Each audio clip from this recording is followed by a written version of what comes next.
आइए बच्चों, आज हम आपके दैनिक जीवन के कुछ अनुभवों से दाब के विषय में सीखने का प्रयास करते हैं। आप सभी ने कील अवश्य देखी होगी। उसके दो सिरे होते हैं, एक शीर्ष सिरा और दूसरा नुकीला सिरा। जब आप कील को दीवार में या फिर किसी लकड़ी के टुकड़े में ठोकने का प्रयास करते हैं, तब कौन से सिरे से ठोकने में आसानी होती है, शीर्ष से या नुकीले से?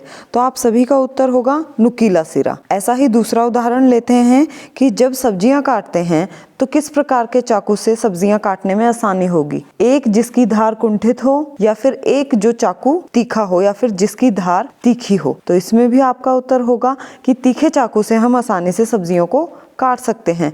यहाँ पर क्या आपने ध्यान दिया कि चाहे कील का नुकीला सिरा है या फिर चाकू तेज धार वाला सिरा है, इन दोनों का क्षेत्रफल कम है, जिसके कारण यह आसानी से लकड़ी के टुकड़े में ठुक पा रहे हैं या फिर ये सब्जियों को आसानी से काट पा रहे हैं।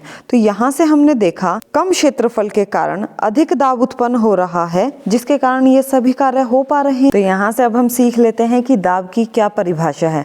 किसी पृष्ठ के प्रति एकांक क्षेत्रफल पर लगने वाले बल को दाब कहा जाता है। तो दाब हो गया बल बटे में क्षेत्रफल जिस पर यह लगता है।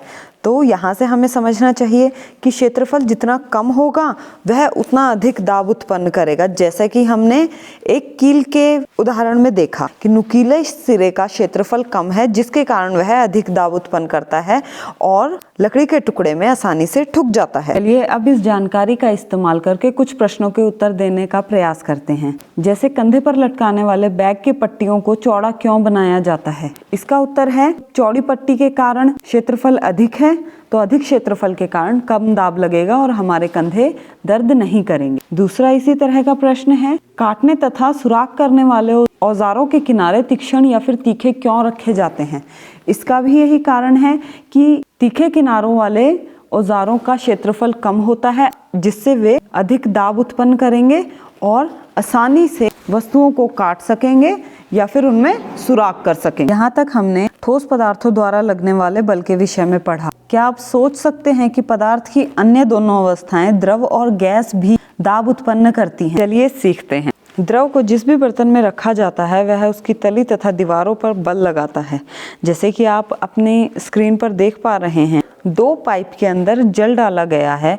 एक में जल की मात्रा कम है और दूसरे में जल की मात्रा अधिक है, और इनके द्वारा लगने वाले बल की माप को हम नीचे लगी हुई झिल्ली के फैलाव से समझ सकते हैं। पहली पाइप में जल की मात्रा कम है, जिसके कारण उत्पन्न दाब भी कम है।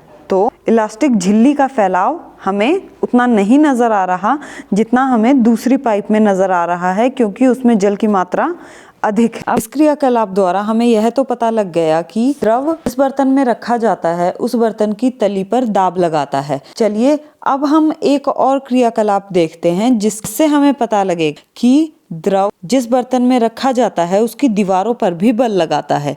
आप अपनी स्क्रीन पर देख रहे हैं, एक प्लास्टिक की बोतल में समान ऊंचाई पर छेद किए गए हैं और उसके अंदर से पानी समान दूरी तक गिर रहा है।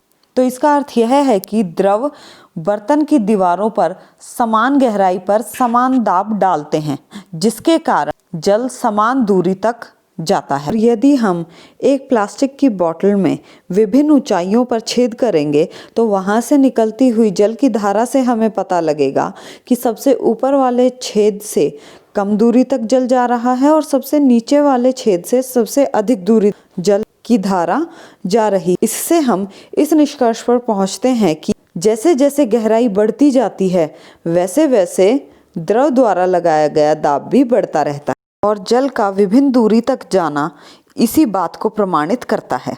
अब हम सीखेंगे गैसों द्वारा लगाए गए बल के बारे में। आप सभी ने गुब्बारे अवश्य फुलाए होंगे, तो जब भी आप गुब्बारा फुलाते हैं तो आपको उसका मुंह क्यों बंद करना पड़ता है? क्योंकि यदि आप उसका मुंह बंद नहीं करेंगे तो उसमें से सारी हवा बाहर निकल जाएगी।